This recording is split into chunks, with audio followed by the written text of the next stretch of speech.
பைத்தியக்காரன் ரியாக்ஷனே சொல்லுதே.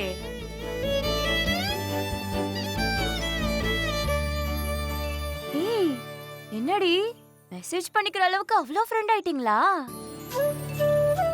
சீக்கிரம் சொல்லு சொல்லு, என்ன பார்த்து சொல்லுடி.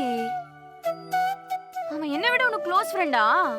ஏய், ஒரு மெசேஜ் போட்டா உடனே நெருக்கமா? அதெல்லாம் ஒண்ணும் இல்ல. நீ பூவை கட்டு, நான் வரேன். ஏய், நானும் குட் மார்னிங் சொல்றேன்னு சொல்லு.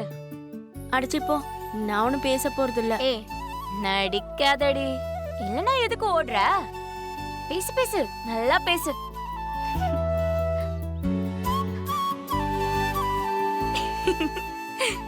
ஆடவா நினைச்ச மாதிரி சீக்கிரம் வழிக்கு கொண்டு வந்துரும் போல இருக்கே.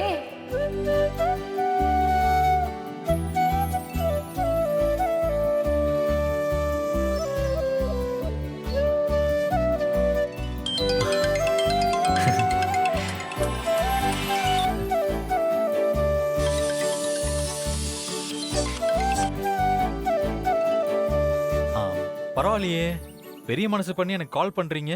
சர்ப்ரைஸ் தான். ஆசையில ஃபோன் பண்ணன்னு நினைக்காதயா. ஆமா, எதுக்கு நீ எனக்கு மெசேஜ் விட்ட? ஆமா, அப்படிதான் பண்ணுவேன். நைட்டு வீட்டுக்கு போனதும் ஃபோன் பண்ணுங்கன்னு சொன்னேன்ல, நீங்க பண்ணல. நைட்டே மெசேஜ் பண்ணிருப்பேன். போனா போது, வயசு பொண்ணு, வீட்டுல மாட்டி விட வேணான்னு அப்படியே விட்டுட்டேன். உங்களுக்கு குட் மார்னிங் வந்துச்சா? வந்துச்சு. யோ, அறிவு இருக்காயா? எனக்கு தேவையான அளவுக்கு இருக்கு. உனக்கு கொடுக்கற அளவுக்குலாம் ஓவர்ஃப்ளோலாம் ஆகல. சரி, இப்ப நான் என்ன பண்ணிட்டேன்னு சண்டை போட ஆரம்பிக்கிறீங்க. மெசேஜ் பண்ணது ஒரு தப்பா? பின்ன நான் எப்படி உங்களுக்கு என்ன ரிமைண்ட் பண்றது? ஞாபகப்படுத்தணும்ல. நான் என்ன ஞாபகம் மறதி கேஸா? இல்ல பழசு மறந்து போச்சா? ஞாபகப்படுத்த என்ன இருக்கு? அப்படி நான் வந்தது தெரியணும்னா போன் போட்டு கேட்டிருக்கணும். மெசேஜ் போட்டா எனக்கு தான் படிக்க தெரியாதுல்ல.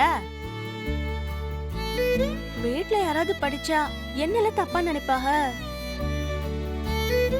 என் ஊர்ல எனக்கு வரதுக்கு என்ன பயம்? சோ, நான் மெசேஜ் பண்ணதுதான் தப்பு. கால் பண்ணலாம், அப்படிதானே?